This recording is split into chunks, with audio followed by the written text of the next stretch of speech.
രാഷ്ട്രീയ വിവാദങ്ങൾക്കിടെ പമ്പ മണപ്പുറത്ത് ആഗോള അയ്യപ്പ സംഗമത്തിന് തിരിതെളിഞ്ഞു.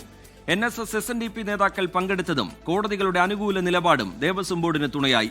BJP വിട്ടുനിന്ന സംഗമത്തിന് ഉത്തർപ്രദേശ് മുഖ്യമന്ത്രി ആശംസാ സന്ദേശം അയച്ചതും സർക്കാരിന് നേട്ടമായി.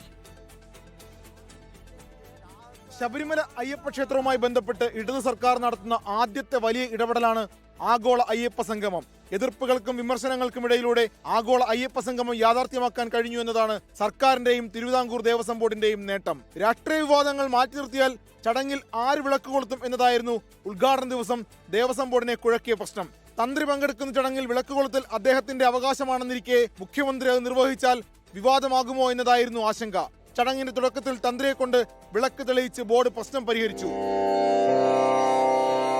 തന്ത്രി കണ്ഠരർ മഹേശ്വരൻ മോഹനരുടെ പിതാവ് കണ്ഠരർ മോഹനരും ദീപം തെളിയിക്കാനുണ്ടായിരുന്നു. വർഷങ്ങളുടെ ഇടവേളയ്ക്ക് ശേഷമാണ് തന്ത്രി കണ്ഠരർ മോഹനർ ശബരിമലയുമായി ബന്ധപ്പെട്ട വേദിയിലെത്തുന്നത്.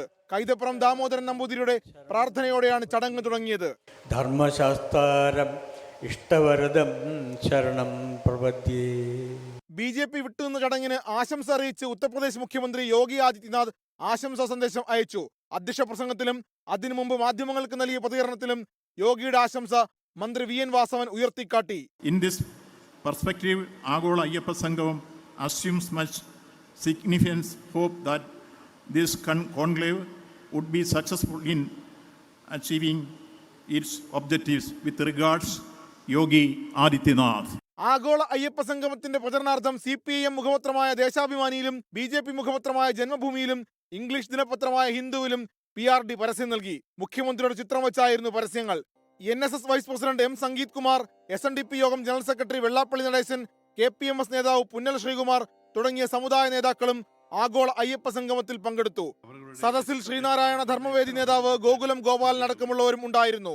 ജാതി മത വർഗ വർണ്ണ രാഷ്ട്രീയ വ്യത്യാസമില്ലാതെ ഏകോദര സഹോദരരായി ഏവർക്കും ദർശന പുണ്യത്തിനായി എത്താവുന്ന ക്ഷേത്ര സങ്കേതമാണ് ശബരിമല.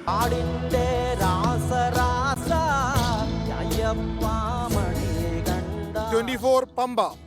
ലോകത്തെവിടെയായാലും ഏത് സമയത്തും 24 വാർത്തകളും ഓഗ്മെന്റഡ് റിയാലിറ്റി പാക്കേജുകളും എക്സ്പ്ലെയിനറുകളും വിശദമായി കാണാൻ ഞങ്ങളുടെ YouTube ചാനൽ നിങ്ങൾക്ക് സബ്സ്ക്രൈബ് ചെയ്യാം.